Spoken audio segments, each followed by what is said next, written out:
জুমার দিনে তিনটা দোয়া সবচাইতে বেশি করবেন আপনারা জুমার দিনে। এই যে সাপ্তাহিক ঈদের দিন আপনারা বলে থাকেন যে মুসলমানদের সাপ্তাহিক ঈদ হচ্ছে জুমার দিন, আসলেও তাই। কারণ এই জুমার মজমাটা তো আসলে খুব আনন্দ দেয় আমাদেরকে এবং মানুষের মধ্যে বন্ডিং তৈরি করে, ভালোবাসা মায়া তৈরি করে। জুমার দিন আলাদা একটা মেজাজ কাজ করে। সকাল থেকে মানুষ ঘুমের পরেই যখন ফজরের নামাজ পড়লো এরপর থেকে জুমার নামাজের জন্য অপেক্ষা করে। এই জুমার দিনটা আসলে কুরআনুল কারিমে বিশেষ মর্যাদা দেওয়া হয়েছে। ইয়া আইয়ুহাল্লাযীনা আমানু ইদা নুদিয়া লিস-সালাতি মিন ইয়াউমিল জুমআহ, দেখছেন জুমার কথা আছে। তো এই জুমার দিনে সূরা কাহফের আমল আপনারা করবেন। সূরা কাহফের আমল যে করবে, শুনবে, তেলাওয়াত করবে, দাজ্জালের ফিতনা থেকে আল্লাহ তাআলা তাকে হেফাজত করবে। আসমান থেকে 70,000 ফেরেশতা নিচে নামবে, উপরে উঠবে এবং তার জন্য, তার রহমের জন্য দোয়া করতে থাকবে। সুবহানাল্লাহ। তো এই জন্য সূরা কাহফের আমলটা করবেন। পাশাপাশি তিনটা দোয়া এই জুমার দিনে বেশি বেশি করবেন। বিশেষ করে দুরূদ শরীফটা বেশি পড়বেন। আর কুরআনুল কারীমের যে একটি দোয়া দুনিয়া এবং আখিরাতে কল্যাণের জন্য, এক নম্বর রব্বানা আতিনা ফিদ দুনিয়া হাসানা ওয়া ফিল আখিরাতি হাসানা ওয়া কিনা আযাবান নার, এই দোয়াটা আপনারা বেশি বেশি পড়বেন ইনশাআল্লাহ। আমি আবারও বলছি,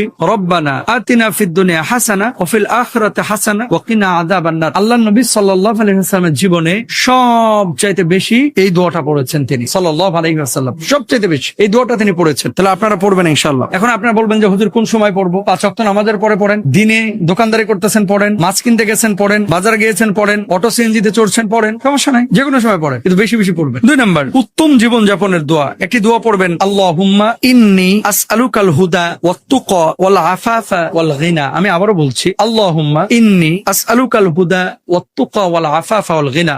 আল্লাহুম্মা ইন্নী আসআলুকাল হুদা ওয়াত তুকা ওয়াল আফাফা ওয়াল গিনা। হে আল্লাহ, আমি আপনার কাছে হেদায়েত কামনা করি এবং আপনার ভয় তথা তাকওয়া কামনা করি এবং আপনার কাছে নৈতিকতা, পবিত্রতা কামনা করি এবং সম্পদ তথা সামর্থ্য ও সচ্ছলতা কামনা করি। এটা হচ্ছে 2 নম্বর দোয়া জুমার দিনের। 3 নম্বর একটা দোয়া আছে, মা বাবা সহ সকল মুমিনের জন্য এই দোয়াটা আপনারা করবেন, রব্বানা গফিরলি ওয়া লিওয়ালিদাইয়া ওয়া লিল মুমিনিনা ইয়াওমা ইয়াকুমুল হিসাব। আমি আবারও বলছি, রব্বানা গফিরলি ওয়া লিওয়ালিদাইয়া ওয়া লিল মুমিনিনা ইয়াওমা ইয়াকুমুল হিসাব। এই দোয়াটা পড়বেন, হে আমাদের রব, আপনি আমাকে, আমার পিতামাতাকে এবং সব মুমিনকে সেই দিন ক্ষমা করে দিবেন যেই দিন হিসাব কায়েম করা হবে। তাহলে এই তিনটা দোয়া বিশেষভাবে পড়বেন। সূরা কাহফটা শুনবেন, পারলে পড়বেন ইনশাআল্লাহ পুরোটা। দুরূদ শরীফের আমলটা বিশেষ করে আসর থেকে মাগরিব পর্যন্ত কেউ যদি দুরূদের আমল করে, একটা বর্ণনা অনুযায়ী 80 বছরের গুনাহ আল্লাহ সুবহানাহু ওয়া তাআলা মাফ করে দেন। আর কেউ কেউ বলছেন না, 80,000 বছরও যদি কেউ গুনাহ করতো তাহলে আল্লাহ তাআলা তার গুনাহ মাফ করে দিত। আপনি হায়াত পান কয় বছর? 70 বছর, 60 বছর, 80 বছর, আল্লাহ তাআলা সগীরা গুনাহগুলো মাফ করে দেবে। এই জন্য যখন ফ্রি থাকবেন আপনারা, আল্লাহুম্মা সাল্লি আলা মুহাম্মদ ওয়া আলা আলি মুহাম্মদ কামা সাল্লাইতা আলা ইব্রাহিম ওয়া আলা আলি ইব্রাহিম ইন্নাকা হামিদুম মাজিদ। আল্লাহুম্মা বারিক আলা মুহাম্মদ ওয়া আলা আলি মুহাম্মদ কামা বারাকতা আলা ইব্রাহিম ওয়া আলা আলি ইব্রাহিম ইন্নাকা হামিদুম মাজিদ।